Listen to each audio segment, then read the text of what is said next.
जय हिंद मित्रांनो, एक्झाम जागरवर तुम्हा सर्वांचं पुन्हा एकदा स्वागत आहे. मित्रांनो, आजच्या चालू घडामोडीच्या सत्रात आपण नुकत्याच घडलेल्या घटनांवर आधारित MCQची प्रॅक्टिस करणार आहोत.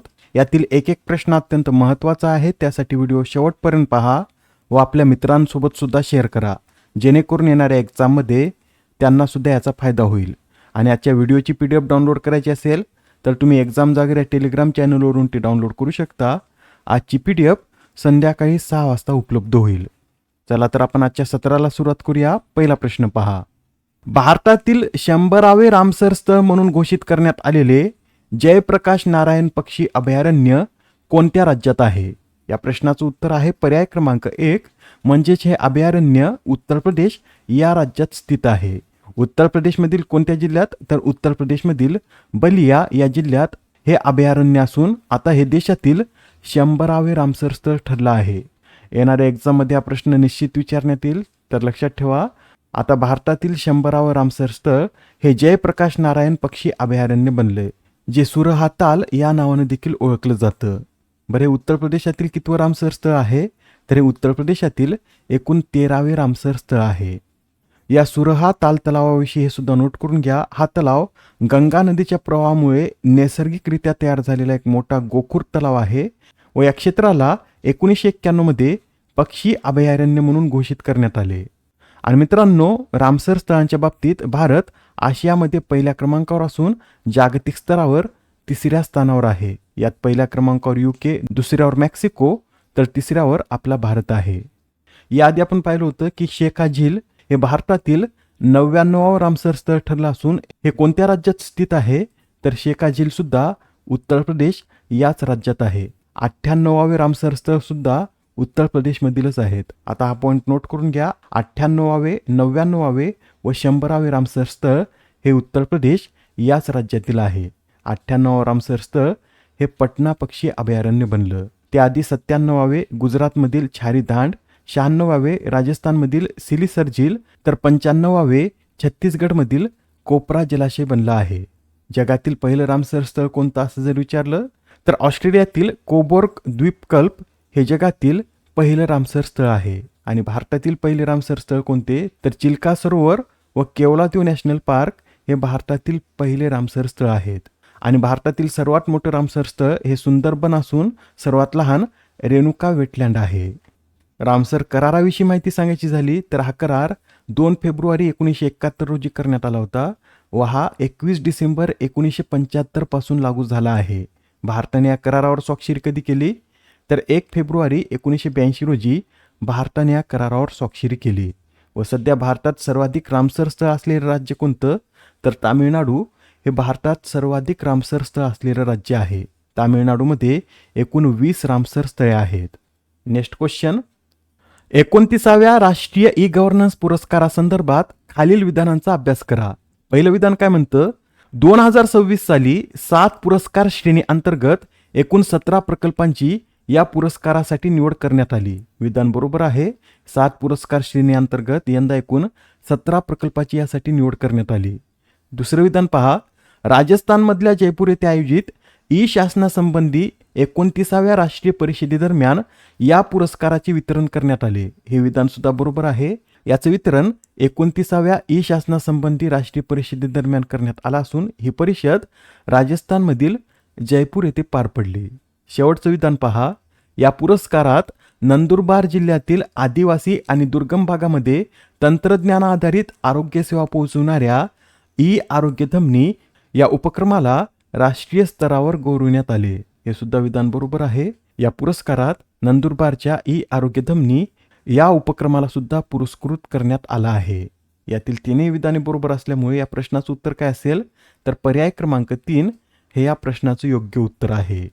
याविषयी अधिक सांगायचं झालं तर ई शासन उपक्रमाच्या अंमलबजावणीत होत असलेले उत्कृष्ट कार्य शोधून प्रोत्साहन देण्यासाठी दरवर्षी ई सुशासन राष्ट्रीय पुरस्कार प्रदान केले जातात व यंदा प्रथमच यात ग्रामपंचायतीसाठी स्वतंत्र पुरस्कार श्रेणीचा देखील समावेश करण्यात आला आहे.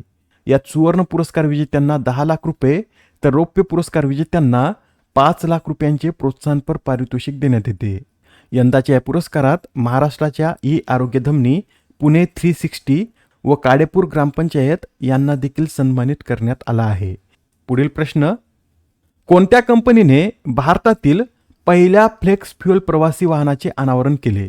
तर आता भारतातील पहिल्या फ्लेक्स फ्युएल प्रवासी वाहनाचं अनावरण मारुती सुझुकी या कंपनीनं केलं. या वाहनाचं अनावरण कोणाच्या हस्ते करण्यात आलं? तर केंद्रीय पेट्रोलियम आणि नैसर्गिक वायुमंत्री हरदीप सिंग पुरी यांच्या हस्ते याचं अनावरण करण्यात आलं. मारुती सुझुकीची वेगॉन आर फ्लेक्स फ्युएल हे भारतातील पहिलं फ्लेक्स फ्युएल वाहन ठरलं आहे. फ्लेक्स फ्युएल वाहने 20 ते 100 पर्यंतच्या इथेनॉल पेट्रोल मिश्रणावर चालू शकतात. नेक्स्ट क्वेश्चन, अलीकडेच प्रकाशित जागतिक बॉक्सिंग क्रमवारीत 57 किलो वजनी गटात कोणत्या भारतीय महिला बॉक्सरने अव्वल स्थान पटकावले आहे? तर 57 किलो वजनी गटात जॅस्मिन लॅम्बुरिया यांनी अव्वल स्थान पटकावलं आहे.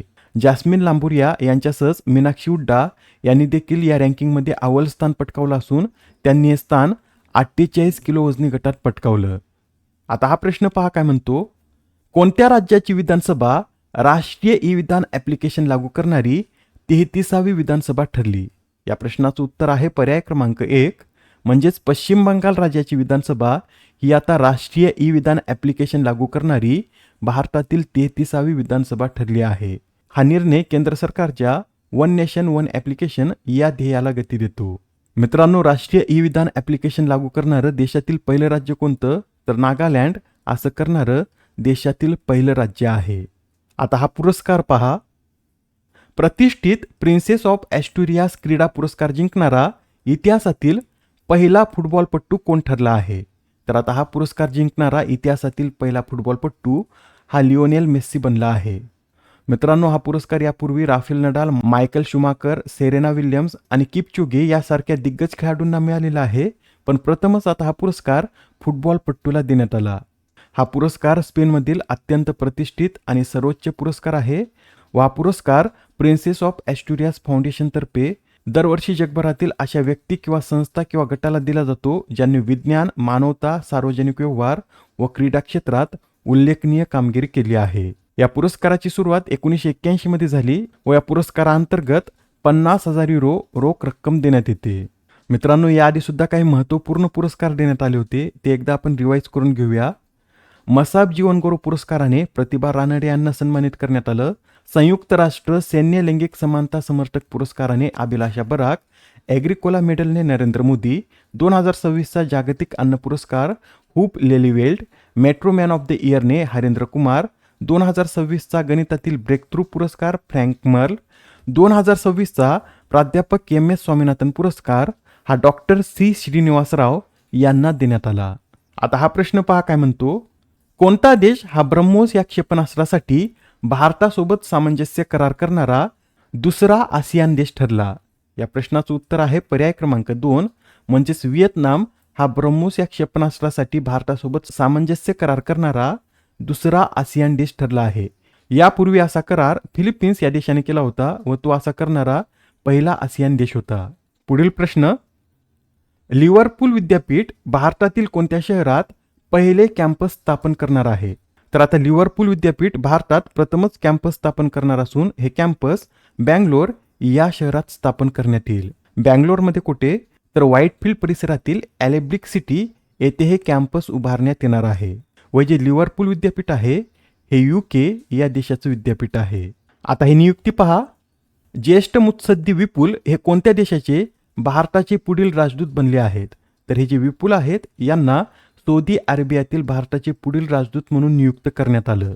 ते याआधी कतारमध्ये भारताचे राजदूत म्हणून कार्यरत आहेत व आता ते सौदी अरेबियात भारताचे राजदूत म्हणून कार्य करतील. आणि हा प्रश्न महत्त्वाचा का? तर आता सौदी अरेबियात भारताचे राजदूत म्हणून नियुक्त झालेले हे पहिलेच अमुस्लिम व्यक्ती असल्यामुळे हा प्रश्न महत्त्वाचा ठरतो.